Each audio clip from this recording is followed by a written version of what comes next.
میرے بھائیوں، نیا سال شروع ہو چکا ہے ہمارا۔ دیکھو، جنوری بھی اللہ کا اور محرم بھی اللہ کا۔ کیوں کہ چاند بھی اللہ کا اور سورج بھی اللہ کا۔ یہ بھی تعصب کی بات ہے کہ یہ کافروں کا سال ہے، یہ مسلمانوں کا سال ہے۔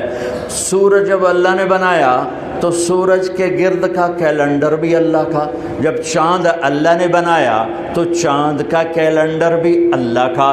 جب سورج اللہ کا ہے اور چاند اللہ کا ہے تو یہ سال ہو یا وہ سال ہو، دونوں ہی اللہ کے ہیں۔ تقسیم ہے، اللہ نے اپنے محبوب کی امت کو چاند کے گرد گھمایا اور باقیوں کو سورج کے گرد گھمایا، لِتَعْلَمُوا عَدَدَ السِّنِينَ وَالْحِسَابَ، تاکہ تم سال اور مہینوں کا حساب کر سکو۔ چاند کی گرد ہمیں کیوں گھمایا؟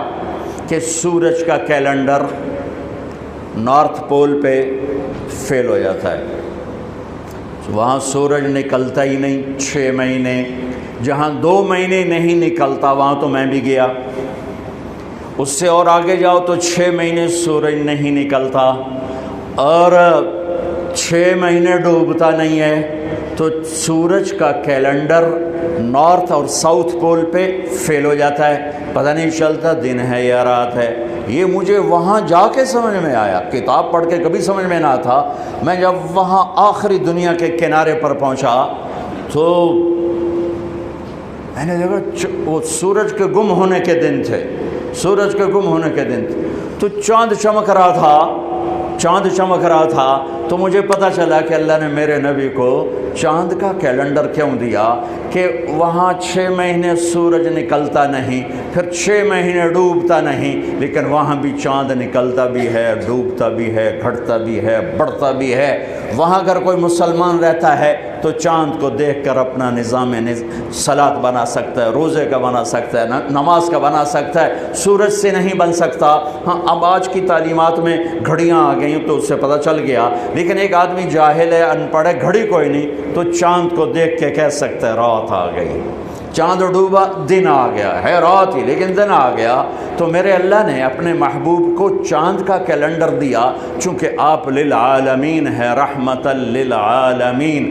تو اس کا تقاضا یہ تھا کہ دنیا کے جس خطے میں میرے نبی کا امتی موجود ہو، اس کو نماز کے ٹائم کا پتہ ہو، اسے کیلنڈر کا پتہ ہو، روزے کا پتہ ہو، اس لیے چاند کے گرد گھمایا ہے۔ ہمارا نیا سال ہے، وہ بھی ہمارا ہے، یہ بھی ہمارا ہے۔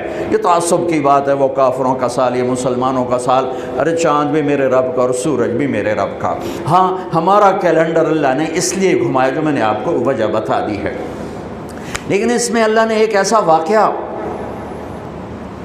یہ پہلے بھی ہو سکتا تھا قتل حسین اور بعد میں بھی ہو سکتا تھا قتل حسین، لیکن شروع سال میں ہی اللہ نے اس کو مقرر کیا، طے کیا کہ جیسے ایک رواج بن گیا سال نو کی تقریب منانا، وہ نہ ہو بلکہ مزید آخرت کی یاد ہو، مزید آنسو بہیں۔ دنیا میں آج تک کسی واقعہ پر اتنے آنسو نہیں بہے۔ 1378 سال ہو چکے ہیں کربلا کے واقعہ کو، 1378 سال گزر چکے ہیں، کوئی سال اور آنسوؤں سے خالی نہیں گیا۔ دنیا میں کوئی ایسا واقعہ نہیں ہے جس پر اتنے آنسو گرے ہوں اور گرائے گئے ہوں اور گرتے ہی جا رہے ہوں اور گرتے ہی رہیں گے جب تک اسلام باقی ہے اور جب تک مسلمان باقی ہے۔ ایسا المناک واقعہ انسانی تاریخ میں نظر نہیں آتا جو لکھی ہوئی ہے، جو لکھی ہوئی ہے، لکھی ہوئی کی بات بتا رہا ہوں، اور میرا خیال ہے جو نہیں لکھی اس میں بھی کوئی نہیں ہوگا، چونکہ انسانی تاریخ میں کسی نبی کی نسل ایسے ذبح نہیں ہوئی جیسے میرے نبی کی نسل ذبح ہوئی۔ نبی بھی راج دلارا، نبی بھی حبیب، نبی بھی لاڈلا۔